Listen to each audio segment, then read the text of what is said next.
Good afternoon. Can anyone hear me?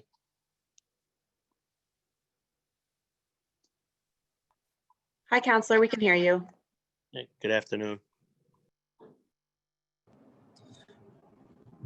Good afternoon, everybody. This is Ed Flynn.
Hey, everyone, this is Counselor Campbell. We'll get started in about 4 minutes or so. Thank you.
Hey, everyone.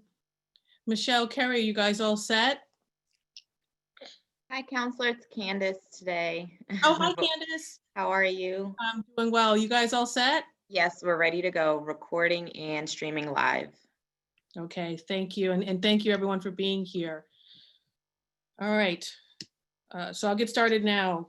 For the record, my name is Andrea Campbell. I'm the District 4 City Councilor.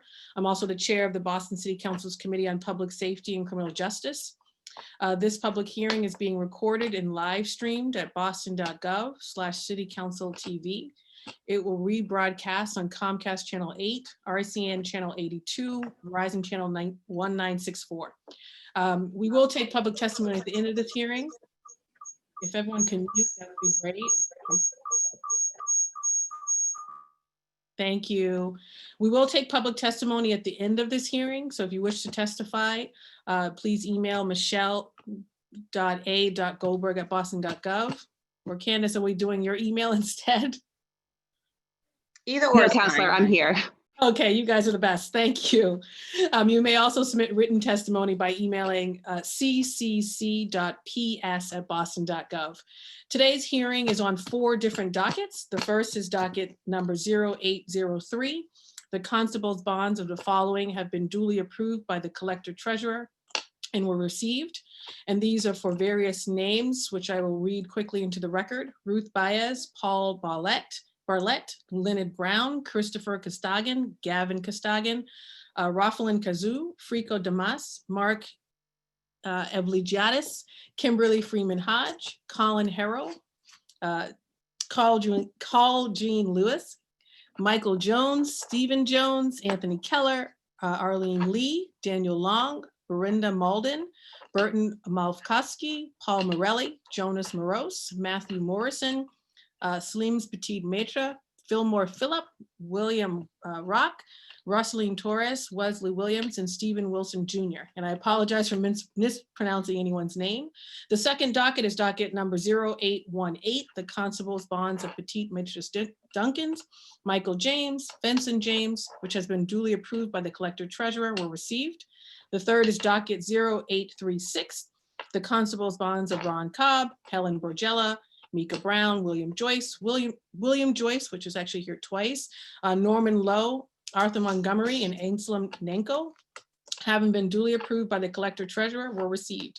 And the last is docket 0858, message and order authorizing the city of Boston to accept and expend the amount of $3,828,317 in the form of a grant for the FY21 Public Safety Answering Point Service Support and Incentive Grant awarded by the Massachusetts Executive Office of Public Safety and Security to be administered by the Police Department, and it will fund costs associated with providing enhanced 911 services. And we have several speakers today for these 4 dockets. And before I go to them, I want to quickly just let everyone know we've been joined by several council colleagues, including Councilor Ed Flynn, Councilor Nisa Sabi George, Councilor Kim Janey, Council President Kim Janey, Councilor Flaherty, and I think that's it for right now. But at this point, I want to turn it over to the administration. I'm not sure who wants to testify with respect to each docket. So if you could let me know, then we can start with you. Okay. So Neil, can you hear? You're on mute. Let's get you unmuted. Yes. My name is Neil Janowitz. I'm Assistant Corporation Counsel for Inspectional Services. I'm one of the attorneys at Inspectional Services. And I was asked to be available today to answer questions about our housing inspectors are constables. I'm not sure if that's what these dockets are about, but just generally speaking, our housing inspectors are also constables, and they serve our sanitary code and building code violations, because under both codes, a person who is responsible for serving process. So Neil, for the record, I will have you go, and then I'll turn it over to others who will testify in those dockets. But go ahead, Yes, please so explain the process, which the most process people don't know. for our division is those inspectors are also constables. They serve the violations. They provide a great service because if we're able to get service quickly on the right person with people who know how to provide service, violations tend to get corrected much more quickly. I'll just sit available for anybody who has any questions that wants more information about the process, but at a high level, that's what our housing inspectors do with their constable appointments. Thank you, that's helpful. Is someone here from the police department? I'm not seeing everyone listed here, unfortunately, on my screen. One second. Oh, hi, Deputy. Hi, how are you? I'm good. We can't see you, though. Are you, I think there was an echo there. How's that? Much better. Are you here to testify by chance on just the process generally for constables and this docket, or are you here for another docket? I'm here for the PSAP docket. Okay. So Candace or Michelle, who's here specifically for the constable's docket besides Neil? Hi, Counselor. This is Michelle. I think Neil Doherty may also be on the call, so he can, or he was, can clarify. Neil from ISD was the person who was here to testify about those 3 constable dockets in general. So I think maybe just, Neil, if you can speak more to the process about their applications, if you know something about that, and then you know, how the bonds go through the clerk's office and that process. Thanks. Sure. So there's a city ordinance, and this goes beyond our housing inspector constables. There's a city ordinance that any constable who's going to be appointed to serve civil process has to provide a bond, and they provide that bond to the city clerks, and they can't be appointed until they've provided the bond and it's been accepted. And that's what it indicates, that the dockets indicate that's what's happened, that bonds for these individuals who've applied to be constables have been received. And it's a statutory requirement that's also codified in the City of Boston ordinances. It's 2772. There's a $5,000 bond is required in order for the appointment to go through. So Neil, what would be helpful is there are a lot of folks, so normally we don't actually hold a hearing for constables because of the Yes. rigorous process that has to happen even before the council. Right. But since we are, there's a lot of folks who don't understand the process from beginning to end, the application process. So if you could, for my colleagues as well as just the public, go through that process in probably a little bit more detail, that would be Sure. fantastic. Sure. And this then is a little bit specifically- beyond what I deal with on a day-to-day, but I did do some research on the constable process for this hearing. And it's Thank you. basically, somebody would request a application from the police department. My understanding is they only accept applications at the beginning of the year. They don't accept them after February 15th. At that point in time, they conduct a background check. The application is pretty thorough. The individuals need to provide at least 5 people to stand up for their character, one of which needs to be an attorney at law according to the requirements. And they filed that. My understanding is that the police department would then conduct a background check. Once that background check is cleared, the person would be notified that that process is complete, and they would then be responsible for obtaining the surety bond, which is where we seem to be at this point in time. So I don't have much detail on what the background check involved, but it's an application through the police department at the beginning of the year, and then I assume from February 15th, when that deadline is, until now, the police are doing their background check. It is a fairly rigorous process. The constables can't have certain criminal records by statute. So I assume the police are looking into that. And just checking on all the other qualifications. I've dealt with the filling out of the applications for our constables. Several of them who I've known, that I tend to be one of the people who sign off because an attorney does need to sign off, and I do that on behalf of the constables I've known and worked with here for the last few years. So and that's for our constables, and then anybody who wants to be a constable needs to go through the same process and find people who are familiar with them and willing to vouch for them in that application process. Thank you, Neil. I appreciate it. Thank you. At this time, before I move on, actually, you know what? I'm going to move on to the next docket, and then I'll take questions from my colleagues. So if we could go to the fourth docket, which was the grant. Deputy, you're here to speak to that specifically. That would be great.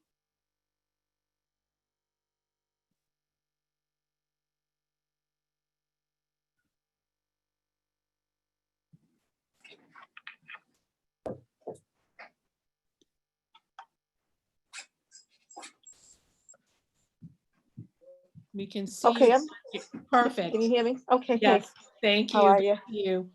I'm here with Chris Markounis, who is also going to testify on behalf of this grant. Chris, you on?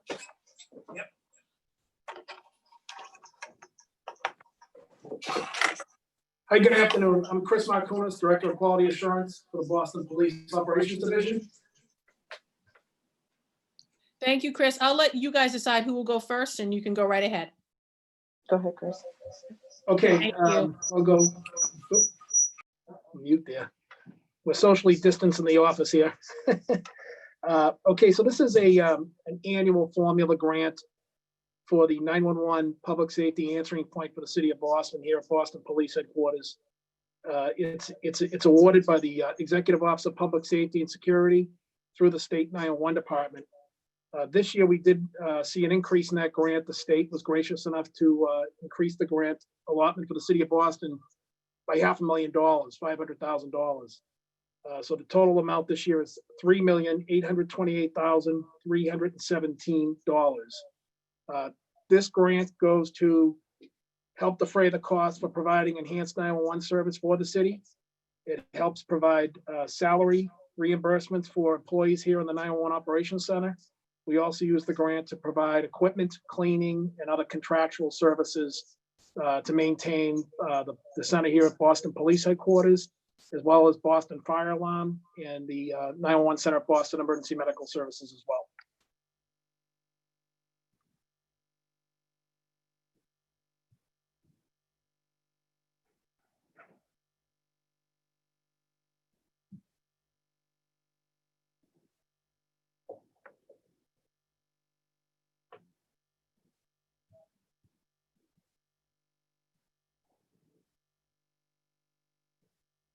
Yep, can you hear us? I can. Okay. Sorry, there are moments, it's like I have a delay or something on my end, so my apologies. I get it. Anything else you want to add, Um, or Deputy? Deputy, Then I'm going to everything? turn it over to my colleagues for questions on all four dockets. No, that's it. Okay, Chris covered it all. thank you. And so in order of arrival, I'll just say for the record, so folks know, we had Councilor Flynn, Councilor Flaherty, Councilor Sabi George, Councilor Janey. So I'm going to start with Councilor Flynn. Thank you, Councilor Campbell. Thank you for your leadership on these important issues, and thank you, administration, staff that is here. As it relates to 911, I know that's a lot of funding, and I think that's a great opportunity for the city. Can you dig deeper into that? What specifically that funds will be used for training? And I'm also looking at training if for language access related issues when people that might not speak English call 911. Can you explain that process and how we train and recruit non-English speaking potential personnel as well? Sure, Counselor, I can answer that. Chris Markounis. So the grant itself is broken down 3 ways between Boston Police, Boston Fire, and Boston EMS for each emergency communication center. We then, at the police department, the training is separate. We receive a separate grant from the Executive Office of Public Safety and Security for training on 911 call takers and dispatchers. This is a grant for support of the PSTEP. So this helps support salaries, and it also helps support the maintenance to our computer-aided dispatch system, which is the CAD system. That's the main, it's basically the crux of the emergency communications system for the city of Boston. 911 call taker takes the incoming 911 call from the citizen, enters the information into the CAD, which transmits it over to the dispatcher and then the field units in the street as well. So there's a significant cost in running and maintaining that system. We also use it to provide a deep cleaning of the 24-hour operations center here at police headquarters. And I know Boston EMS does the same as well. We also have maintenance contracts for the radio system for the police department and the MDT system that is in the police cruisers, the officers use out in the fields. Those maintenance contracts are also absorbed by this grant. As far as the language access goes, presently we have the state provides for each city and town in the Commonwealth of Massachusetts. They provide language interpretation services 24 hours a day, 7 days a week to our 911 operators and call takers. We also have a fairly substantial staff here that speaks more than one language. And we're always looking to recruit more. Thank you, Chris. That information was helpful. And my final question for you or for your team is if there is an emergency and the police commissioner would need to speak to the fire commissioner or the EMS chief, are we able to do that through the radio system? Do we have specific channels that would allow EMS, Boston Fire, Boston Police to effectively communicate with each other during in an emergency? Yes, yeah, there is interoperability amongst those radio systems. So in a large sustained event or something where we were coordinating efforts, there is a common channel where they would be able to set up and cross communicate. Thank you, Chris. I don't have any further questions. I'm looking forward to supporting this this docket. I also know fire alarm plays a critical role in our city as well. I'm proud of the workers at Fire Alarm and for their dedication to our city. But again, I'm looking forward to supporting this docket. Thank you, Councilor Campbell. Thank you, Councilor Flynn. Councilor Flaherty?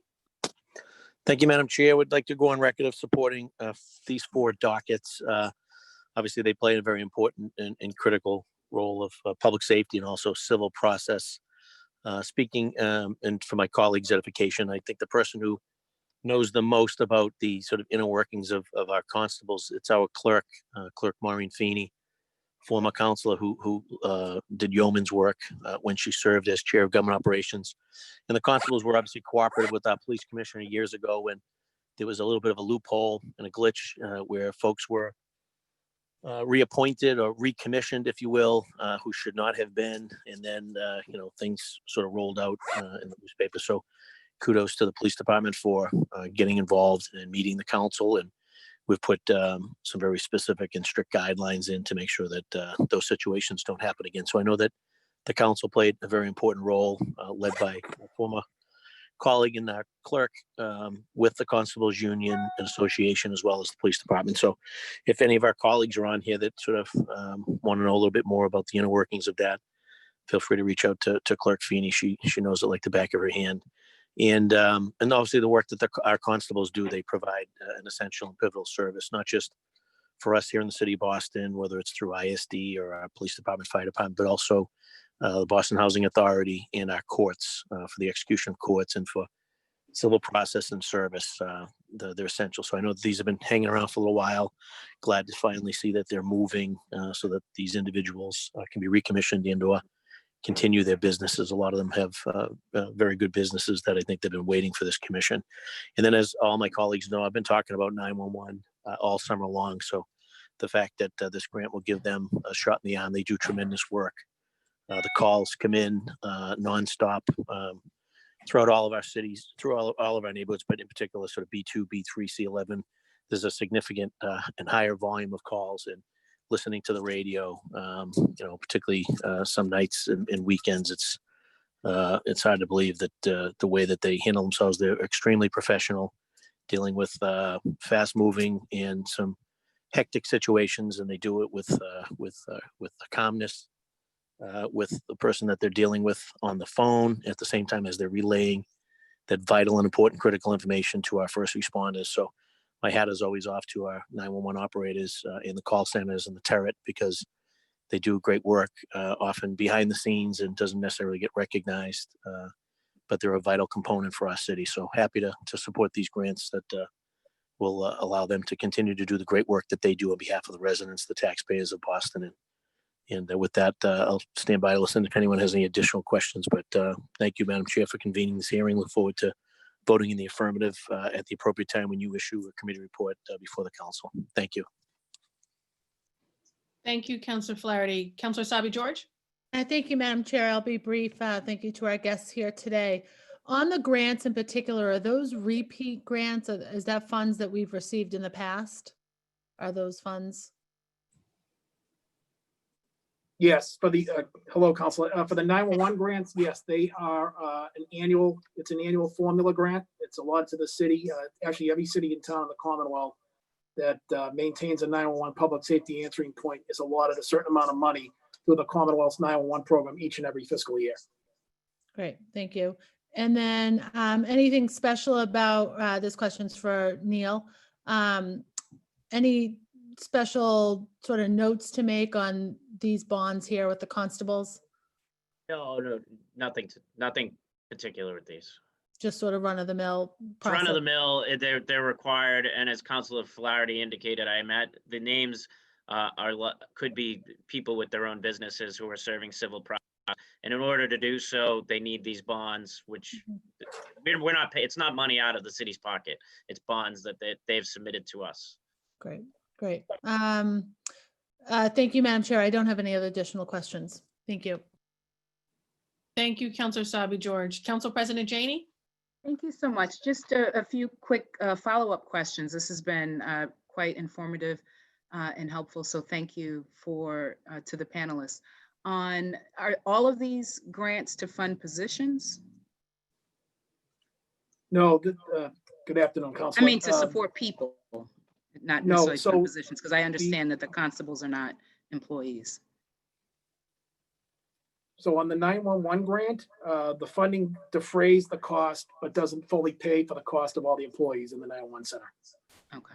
So it does help defray the cost for the city. Right. And then with the constables, these are the bonds that they are submitting. This is not, as you just answered Councilor Sabi George's question, city money. Correct.